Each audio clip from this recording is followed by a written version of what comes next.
Hello everyone and welcome. In this first video, we will talk about workflow.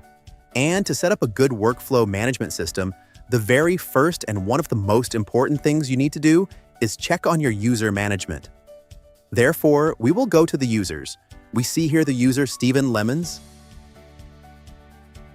and we will check his permissions.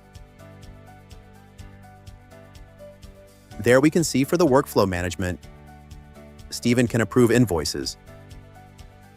He's also an admin, so he can also approve on unassigned overrule specifics and work on purchase orders. So this is something you can set out for each and every user of the S-Link platform. First step in setting up a good workflow management system is the user management. Now we will talk about how to set up a workflow. Therefore, we go back to the settings and you will see here the buttons that are connected to our element of workflows. At this moment, I will not go deeper into the admin overview because this is actually part of the workflow as is. But I will first talk about approvers and workflow definitions. Let's have a look at the approvers. After the user management, you will have to appoint the approver list and how you can put them into the system. So here you see we've already made some approvers and we can simply add an approver. We can select somebody and at that moment we will have a couple of settings to make. Example given, the approver limit. Does this person has a limit that he or she can approve, let's say 50,000 euros? Does this person also has a manager on top of him? Or in this case, he might be the manager of somebody else. And then you can check here who needs to be notified when something is happening. When you make him an admin, this person can actually configure the flows and maybe also do a force approve and reassign of certain invoices, purchase orders, etc. So here we will now add the approver. Click once this is done. This person will receive an email telling him that he has been made an approver into the system. After that, this person can start approving on invoices. This was part one, the approvers. The second part is setting up a workflow. So here you see we've already created one workflow, and we will check out the elements that are needed to create a new workflow. You can give it a code or you can give it a name.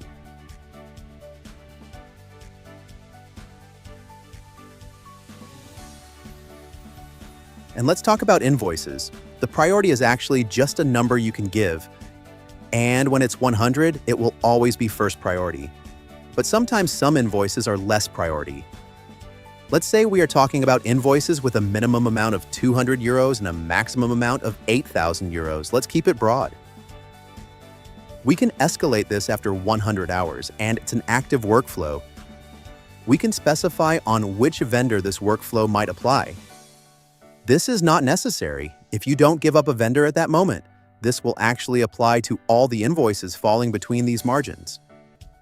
You can also immediately match your cost center and select whether or not a purchase order matching is required, yes or no. Then it's time to set out the steps.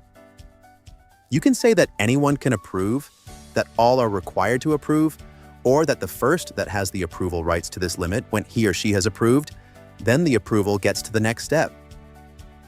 So here we can say anyone can approve and the required count can be filled in. So let's say this is 2. The amount limits for step 1 is 8,000 and the escalation hours are here as well, 100. And here we can select the approvers that might approve this invoice for this specific step.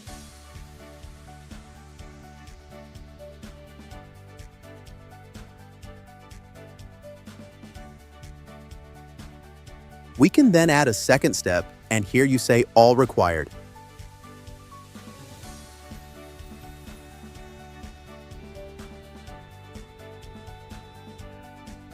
Required count 1.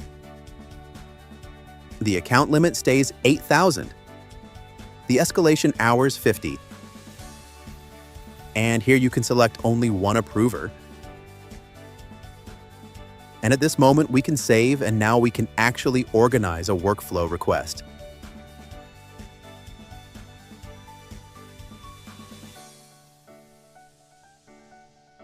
Last but not least, we need to let the workflow run. I'm now in my role as a manager, so as a manager, I can always go to the admin overview and see whether or not I need to take action on some or more invoices. I can force them, reassign them, hold them, or open them when needed. This is a power that is assigned to the manager or the people being assigned manager. Normally here I can also start a new workflow, so I can do it on a selected invoice. Let's say this one, and we will use the workflow we just created. Start a new workflow, everything will be assigned, and now I can check in my personal approval queue. I will see here that the invoice I just selected is in my approval queue. I can also check pending invoices, invoices on hold, and which were completed today. Here you see the invoice has been assigned to me and maybe also to other people. So this is the approval detail where I can see in step 1 that me and my colleagues are allowed to approve on this invoice.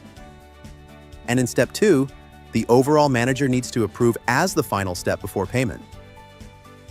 Personally, I can now approve, and then we only needed one of these 3 people, their approval, so it can go further to the next step. Therefore, I will approve now.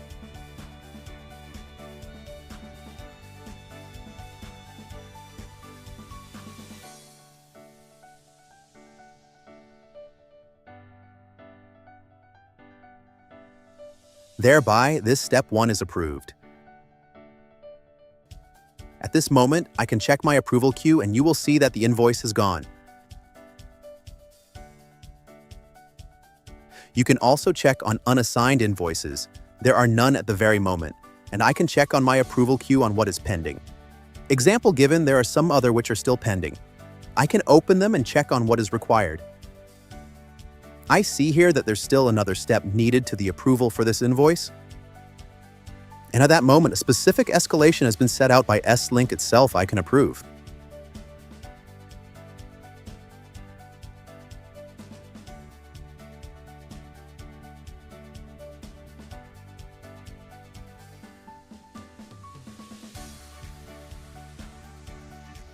Approver is not assigned to the current step. This is correct because, as you can see, it is actually Joe Hugerts. Therefore, I can now go to the management and the admin overview. I can look up here this invoice and I can force approve via the forced approver workflow.